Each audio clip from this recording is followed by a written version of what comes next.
En général, pour faire une histoire d'amour, il faut des cœurs, des bougies, un cadavre.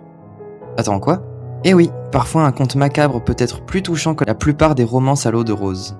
Et ce film, c'est Les Noces funèbres. Laisse-moi te le présenter. Sorti en 2005, il est co-réalisé par Mike Johnson et par quelqu'un dont j'ai déjà parlé dans 2 autres vidéos, Tim Burton évidemment. On suit l'histoire de Victor, un jeune homme fils de marchand de poissons qui va épouser prochainement Victoria, fille d'aristocrate. Même si nos 2 futurs fiancés s'apprécient, c'est avant tout un mariage arrangé qui convient aux 2 familles. Lors d'une répétition de la cérémonie, Victor est nerveux et fait tout de travers. Il s'enfuit donc dans une forêt voisine pour répéter, mais c'est là qu'il rencontre Emily, une femme morte qui va l'emmener dans le monde des esprits pour l'épouser. Pourquoi c'est immanquable? Parce que Tim Burton livre ici l'une de ses œuvres les plus reconnaissables.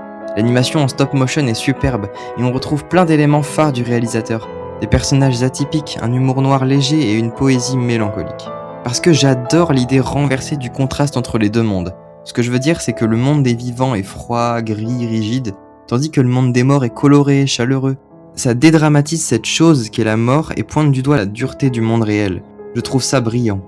Et parce que c'est un conte accessible à tous. Ce qu'il raconte sur la liberté, le deuil, l'amour est touchant, et il peut vraiment parler au plus grand nombre. Alors, tu le regardes ce soir? Abonne-toi pour améliorer ta culture ciné.